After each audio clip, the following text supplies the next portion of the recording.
안녕하세요. 문화몰리의 코레아나입니다. 오늘도 서울에 사는 애독자분의 요청에 따라 주제를 선정했습니다. 세계적인 커피 체인점 스타벅스가 왜 이탈리아에서 인기가 없는지 대해 물어봤습니다. 간단한 제 대답으로는 비싸고 맛이 없기 때문입니다. 이탈리아에서 가장 물가가 비싼 밀라노 시내 중심가에서 에스프레소 한 잔이 1.5유로, 카푸치노는 2.5유로 정도 합니다. 이 가격도 밀라노의 관광지 물가이고 교외에서는 보통 에스프레소는 1유로, 카푸치노는 1.4유로 정도 합니다. 거기에 우리 동네 바에서는 커피를 시키면 덤으로 작은 초콜릿도 줍니다. 이탈리아에서는 카페는 커피라는 뜻이고 커피를 마시는 장소는 바라고 합니다. 그런데 스타벅스는 에스프레소 한 잔에 1.8유로에 카푸치노는 4.5유로입니다. 그런데 스타벅스 커피는 원두를 너무 볶아서 탄맛이 납니다. 이탈리아 커피는 바디감도 살아있고 신맛도 적당히 납니다. 여러분이라면 어디를 가겠습니까? 밀라노 중심가에 있는 바가 아니라면 동네 바에 가면 앉아서 먹어도 추가 요금이 없고 친구하고 한참 수다를 떨어도 아무도 뭐라고 안 합니다. 딱 하나 다른 점은 인터넷이 되느냐 안 되느냐인데 집에 인터넷이 안 되는 것도 아닌데 굳이 맛없는 커피를 몇 배의 돈을 내고 마실 리는 없겠지요. 저는 커피를 잘 알지 못합니다. 한국에 있을 때부터 커피를 딱히 좋아하지 않았고 지금도 가끔가다 한 잔 마시는 편입니다. 그래서 제가 커피에 대한 전문적인 포스팅을 할 수는 없습니다. 저 아니라도 인터넷에 커피에 열정을 가지고 계신 분의 블로그가 많습니다. 그래서 저는 커피에 대한 전문적인 이야기는 하지 않겠습니다. 대신 이탈리아 커피가 왜 그렇게 맛있는데 왜 미국 기업인 스타벅스가 돈을 벌었는가에 대한 이유는 평소에 제가 생각을 해본 주제라 나름대로 이야기해 볼 수 있을 것 같습니다. 커피를 잘 안 마시는 저도 이탈리아에 와서 커피를 맛보니 신세계를 경험한 것 같았습니다. 풍미가 입안에 가득 찬 느낌이었어요. 이는 저뿐만 아니라 이탈리아에 와서 커피를 맛본 저희 가족 모두 같은 말을 했습니다. 그만큼 명성대로 대단합니다. 특별히 유명한 집에 안 가도 동네 바 어디를 가도 웬만큼 맛이 괜찮습니다. 그런데 이보다 맛이 훨씬 떨어지는 스타벅스가 왜 돈을 벌었을까요? 유럽은 미국과 완전히 다른 지역입니다. 한국에서는 일본 다음으로 미국을 통해 서양 문화를 받아들였습니다. 우리 눈에는 미국이나 유럽이나 한 뿌리에서 나왔기 때문에 다 비슷한 문화라고 생각합니다. 사실 유럽이나 미국인들이 동양 문화를 일본을 통해 받아들였기 때문에 한국도 일본과 같을 거라고 생각하는 것과 비슷합니다. 미국은 유럽인의 일부가 건너가서 세운 국가입니다. 이탈리아 제노바 출신인 콜럼버스가 신대륙을 발견한 이후에 수많은 유럽인들이 미국으로 건너갔습니다. 종교적 박해를 받아 가신 분들도 많지만 주로 아일랜드 대기근처럼 먹고 살기 어려워 가신 분들이 많지요. 특히 산업혁명이 일어난 이후에 열악한 노동 환경과 턱없이 낮은 임금으로 인해 고통받던 많은 유럽인들이 미국으로 많이 건너갔습니다.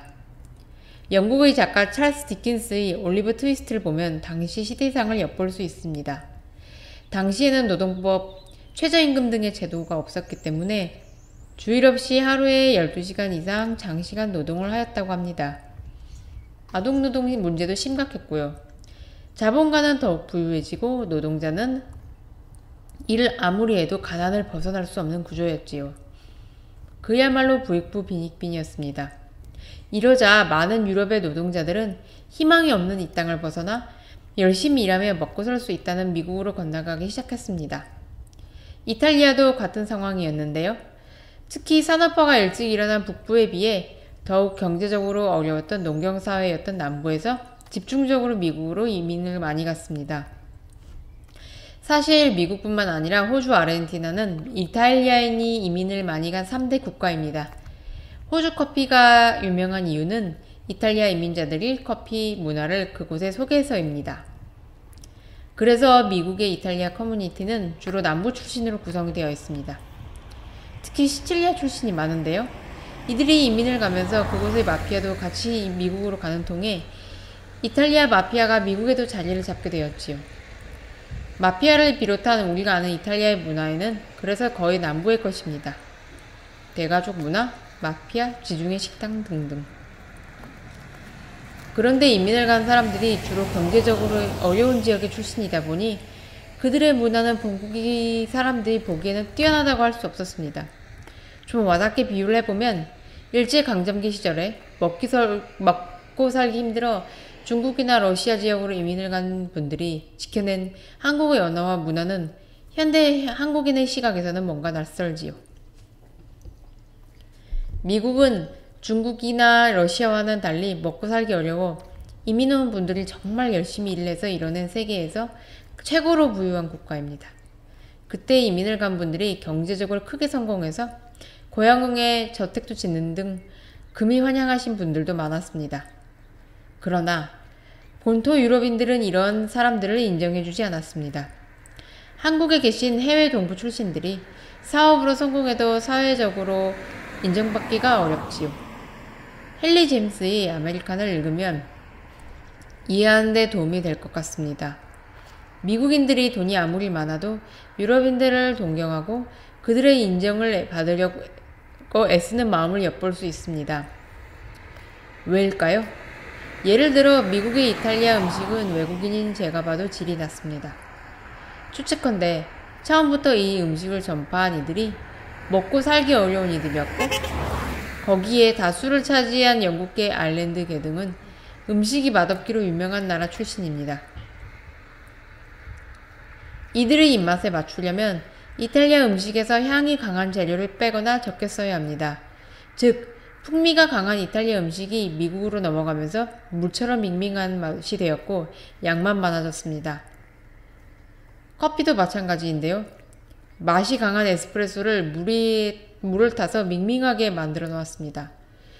우리가 알고 있는 대부분의 커피 용어는 이탈리아어인데요. 아메리카노는 이탈리아어로 미국인이란 뜻입니다. 그런데 이게 이탈리아에서는 약간 비하의 의미가 있습니다. 제가 아까 설명드린 내용이 함축된 의미입니다. 돈만 많고 문화적으로는 떨어지는 미국인. 음식의 맛도 모르면서 양만 엄청나게 먹는 사람들. 이탈리아에서 관광지가 아닌 지역에서 아메리카노를 주문하면 속으로 무시하거나 대놓고 뭐라고 하는 사람들이 많습니다. 실제로 밥 다 먹고 미국식으로 커피 한 잔 가득 마시려면 너무 배불러요. 미국 문화가 그대로 이식된 한국에서 살다가 유럽 국가인 이탈리아에 와서 살아보니 너무나 다른 문화에 적응하는데 몇 년이 걸렸고 아직도 적응을 다 못한 상태입니다. 이탈리아뿐만 아니라 유럽은 이미 100여 년 전에 자본주의의 부정적인 측면인 극심한 빈부격차를 경험했고 이를 방지하기 위해 온갖 복지제도와 노동자 간의 임금을 크게 차이나지 않기 위해 제도를 마련했습니다. 나중에 따로 설명하겠지만 이탈리아에서는 사기업에서도 연봉 협상이라는 게 없습니다. 국가에서 마련한 직종별, 직급별 가이드라인대로 연봉이 정해져 있습니다.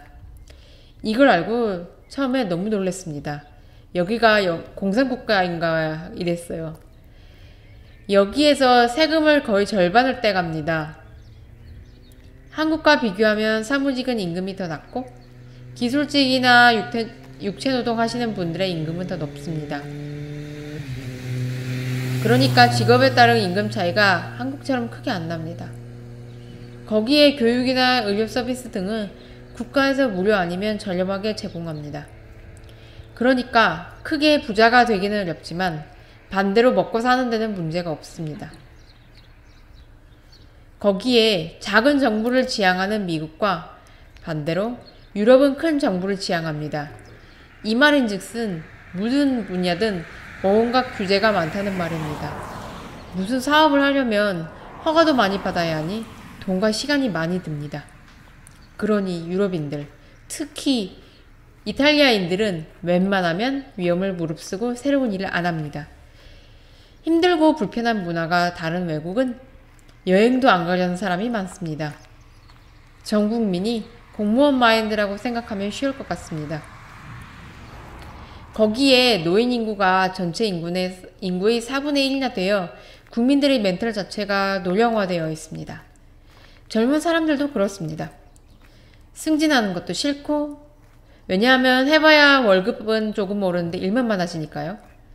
사업하는 것도 싫고, 왜냐하면 지금도 먹고 살만한데 무엇하러 사서 고생합니까? 외국에 가는 건 더더욱 싫습니다.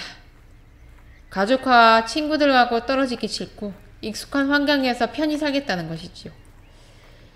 그에 반해 프론티어 정신으로 가득한 미국인들은 우리가 알다시피 도전하는 것을 좋아하고 고생을 해가며 성공하는 것을 지향하는 것 같습니다. 이것이 제가 생각하는 커피 맛이 없는 스타벅스가 세계적으로 크게 성공한 이유 같습니다. 지금까지 우나몰리의 코레아나였습니다. 이는 제가 몇 년간 이탈리아에서 살면서 주관적으로 해본 생각입니다. 제 유튜브 영상이 이탈리아를 이해하는데 조금이라도 도움이 되었으면 좋겠습니다. 감사합니다. 다음 영상에서 또 뵙겠습니다.